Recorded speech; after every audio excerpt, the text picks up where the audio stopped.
furitaanka shirka iyo ujeedada shirka madaxweynihii martida loo ahaabaa noo sheegay. marka ugu horeysa waxaan rabaa inaan halkaan mahadcelin iyo bogaadin aan uga diro dowladda galmudug iyo shacabka reer galmudug sida quruxda badan oo soo dhaweynta leh oo Soomaalinimada leh oo dadaalka badan ku jiro oo ehelnimada leh nagula soo dhaweeyay inaan uga mahadceliyo. aad iyo aad baa loo dadaalay, aadaan ugu mahadsantihiin. waxaan bogaadinayaa shaqada fiican maamulkan cusub oo curdunka ah uu wado, uu istaagay inuu galmudug uu meel fiican ay gaarto, dadkeedana ay gacmaha isqabsadaan. ayadana waa bogaadinayaa. bogaadinta kadib waxaan isugu nimid shir muddo dheer aan qaadanin inaan isu imaano. waa dareemi kartaan waqtigii lagu ballamay oo aan ka shaqaynay shirkan in la isugu yimaado iyo sida ugu dhaqsaha badan ay u suurta gashay waxay caddaynaysaa muhiimadda uu leeyahay shirkan. shirkan wuxuu muhiim u yahay waa shir wada tashi ah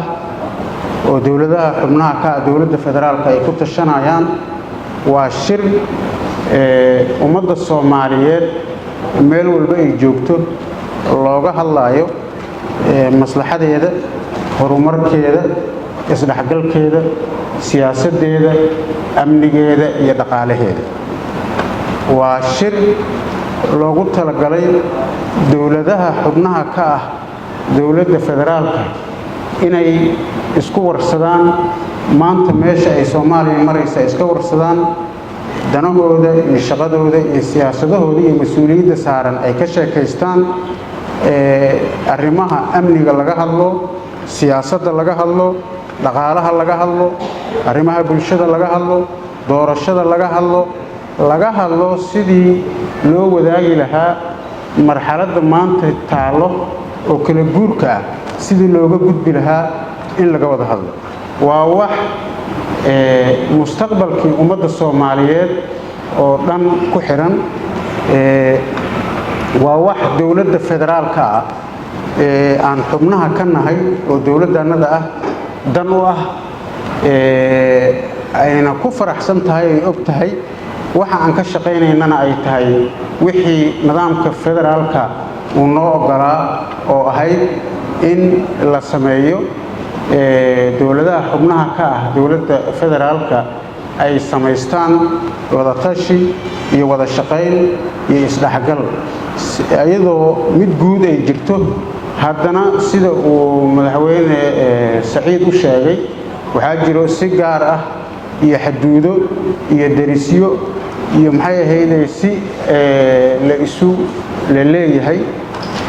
annaga dowlad ahaan dowlad koonfur galbeed waxaan deris leenahay, deris weyn baan leenahay, xuduud dheer wuxuu nagala dhaxeeyaa dowladda Jubbaland, mid kale oo ka sii dheer asagana saas oo kale ah Hirshabeelle, mid kale gobolka Banaadir. intaba waxaan rabnaa in wada shaqayn joogto ah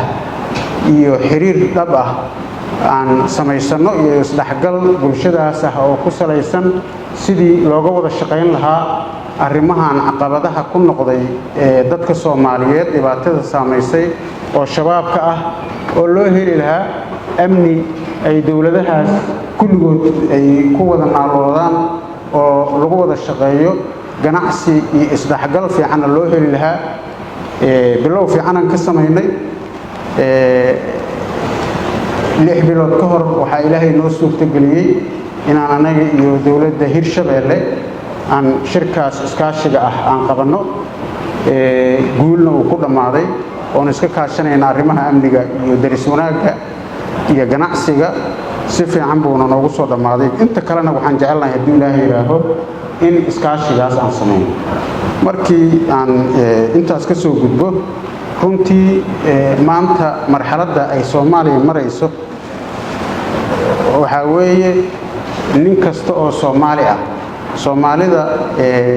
waxay aad ugu faraxsan tahay oo heshiis ku tahay oo hanaqaadkii dowladnimada ku dhiirigeliyey in waqtiga doorashada markii la gaaro uu waqtigii doorashadii ay dhacday nin kasta oo Soomaali ah wuxuu raba ha ahaado xilku raba ha raadiyo wuxuu isku qancinayaa nin walba wuxuu leeyahay waqtiga iska gaaban 4 sano dhamaanaysa waa sugaya marka nin kasta oo Soomaali ah maanta wuxuu diyaar u yahay 4 sano markay dhamaato inuu u diyaar garoobo ninkuu bedeli lahaa iyo ninkii soo noqon lahaa waa wax standard ah oo Soomaalida dhan ay heshiis ku tahay laguna wada faraxsan yahay runtii dawladda maanta joogto marxaladihii dawladda qori isku dhiibka ahaa shaqo aad u fiican iyo horumar la taaban karo oo dalka iyo dadka Soomaaliyeed ba anfacayo yay ka shaqaysay waxaan jecelnahay haddii Ilaahay yiraaho in haddana aan ka wada shaqeyno sidii ay ku dhici lahayd dadka Soomaaliyeed cabsida ku jirto iyo baqrintan mar walba iska taagan oo u taagan markii marxaladan la soo gaaray kala guurka ah nin kasta Soomaali ah iyadoo aanan wali aan la gaarin yaa waxa jira dareen baqdin ah waxa yeelayana waxa weeye dhibaatada tirada badneed oo la soo maray marka nin walba wuxuu leeyahay haddii aysan saas dhicin dhibaatadii baa lagu soo noqonayo waxaan Ilaahay ka rajaynaynaa inaysan wixii afka uu bartay oo la dhihi jiray god baa lagu dhacayaa inaysan jirin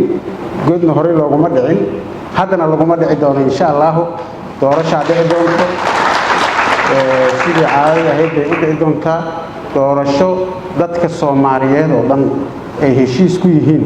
oo sida ay madaxda dawladda sheegtay golaha wasiirada ay ku baaqeen madaxweynahana uu ku soo dhaweeyay oo ku taageeray way doorashada aan rabno oo dhici doonto insha Allah haddii Ilaahay yiraaho doorasho dadka Soomaaliyeed oo dhan ay heshiis ku yihiin yaan rajaynaynaa waxaan kaloo rabnaa dawladaha xubnaha ka ah dawladda federaalka in aan la isku xirnaado oo la wada shaqeeyo oo la abuuro jawi nabadeed oo iskaashi iyo wada shaqeyn isla markaasna sidaas oo kale dawladda federaalka iyo dawladaha xubnaha ka ah dawladda federaalka ahna ay saas oo kale wada shaqeyn iyo isku xirnaan iyo midnimo tan hadda jirta ka sii fiican ay sii jirto yaan ay ka mid tahay shirkan aan isugu imaanay insha Allah waxaan rajaynayaa shirka inuu intaan ka sii ballaaran doono dadka Soomaaliyeedna waxaan ugu bishaareynayaa rabitaankooda iyo shacabka aan mas'uulka ka nahay waxa ay ka fikirayaan iyo sida ay wax u rabaan inaan ka shaqeyn doono in aan maxay ahaydey wax Soomaali ay isku ogtahay oo ku faraxsan tahay oo aanan walaac iyo baqdin ku jirin in uu shirkan uu ku soo dhamaan doono haddii Ilaahay yiraaho mar labaad iyo mar saddexaad waxaan u mahadcelinayaa wafuudii kala duwaneyd iyo madaxweynayaalkii shirkan nagala soo qayb galay iyo dawladdii galmudug aad iyo aad u mahadsantihiin wixii kaftan ahaa oo aan aad u jeclaa waxaa sheegay Saciid aniga naftarkayga waxaan aad ugu faraxsanahay in uu maanta Cabdi Qajiid uu hubyo iyo uu sumaraayo gaalkacyo oo halkaas ka shaqeynayo oo federaalka uu aad ugu faraxsan yahay oo meeshii laga rabay federaalka uu gaaray waxaa la yiraahaa markii Soomaaliya xornimada ay qaadanaysay ka hor intaan xornimada la qaadan annaga waxaan ahayn dadkii u dacwoonay federaal Soomaali ma gaarin meeshaas Saciid iyo markaas dadka noogu ilbaxsan bay ahaayeen federaal ma isla rabin laakiin 10 sano ka hor 60kii yaa odayaashii siyaasiyiintaanadii iyo waalidiintaanadii waxay u dacwoonayeen inay lahaayeen si Soomaaliya dawladnimo rasmi ah looga helo hal daadijiyo dawladnimada systemka federaalka aan qaadano si aanan la isu dulminin oo uqdadan aynu u dhalan waxaan qabaa haddii maalintii ayada talada la yeeli lahaa shakigan iyo baqdintan iyo cuqdadan tirada badan iyo halkaan maxay ahayd dhagaxan shalay la qaaday iyo magaaladan isla joogo xal fiican baa imaan lahaa oo maanta dhibaatadaas ma dhacdeen haddana waxaa muuqato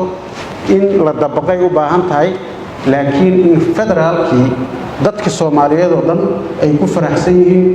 in system federaal ah qaadano maamulka iyo dawladnimada hoos loo daadajiyo talada ay tala hoos ka soo bilaabatay ay noqoto ilaa ay meesha ugu koreysay ay gaarto arrinnan aad ugu faraxsanahay weeye waana la dhamaystiri doonaa hadduu Ilaahay yiraahdo insha Allah oo dadka Soomaalida markii laga reebo in la yiraahdo federaal aan nahay waxay u baahan tahay federalismka naftirkiisa barasho kale dawladihii dadkan waxa lagu soo koray centralismka marka ayada naftirkeedana way qaangaari doontaa waa la baran doonaa haddii la aaminay aad iyo aad u mahadsantiin waxaan idin rajaynayaa guul dadka reer Galmudug shirkaana waxaan ka rajaynaynaa inay ka soo baxdo wax dadka Soomaaliyeed ka farxad geliyo waana waxaan u nimid salaamu calaykum waraxmatullaahi wabarakaatuh